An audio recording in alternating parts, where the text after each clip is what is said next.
তোমরা কি করছো? কেমন আছো? আশা করি খুব ভালো আছো। আমিও খুব ভালো আছি। আজকে আমার মা, বাবা,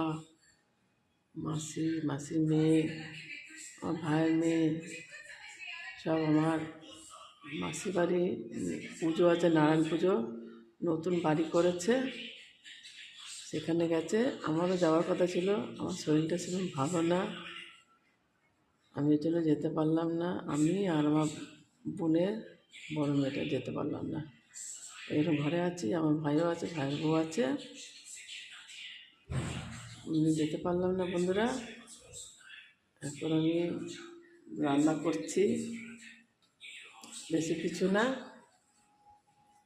এই ডিমের ঝোল করব, ভাত বসেছি, করলা আলু সেদ্ধ দিয়েছি, এই দেখো, এই করলা আলু সেদ্ধ দিয়েছি।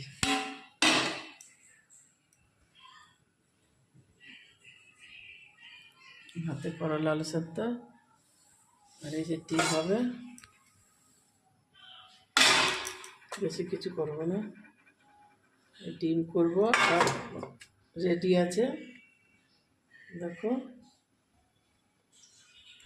সব রেডি, আলু কাটা আছে, বেশি কিছু করবো না। আর যদি দেখি একটু শাক যদি থাকে ফ্রিজে কাটা রাখি, তো দেখি একটু মূলো শাক আছে কিনা, ওই শাকটা ভাজা করি। করলা আলু সেদ্ধ বসিয়ে দিয়েছি।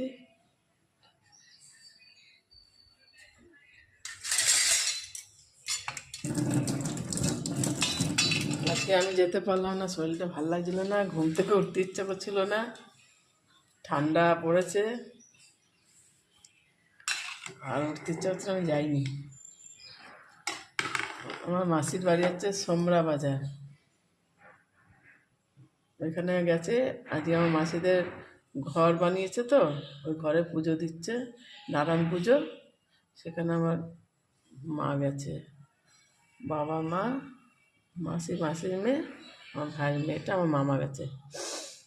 আমরা সবাই ঘরে আছি, আমার ভাইয়ের বউ, আমার বোনের বড় মেয়েটা, আমার বোনও যায়নি, বোনের মেয়ের ছোটো মেয়েটা পরীক্ষা আছে, ওই জন্য যায়নি। আমি এখন এই রান্না করছি।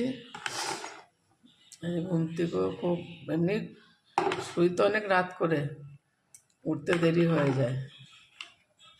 এখন এই ভাত বসিয়ে দিলাম, ভাত আলু সেদ্ধ আর করলা ভাজা, না সরি করলা ভাজা না, করলা সেদ্ধ আর ডিমের ঝোল, আর দেখি শাক থাকলে শাক ভাজা।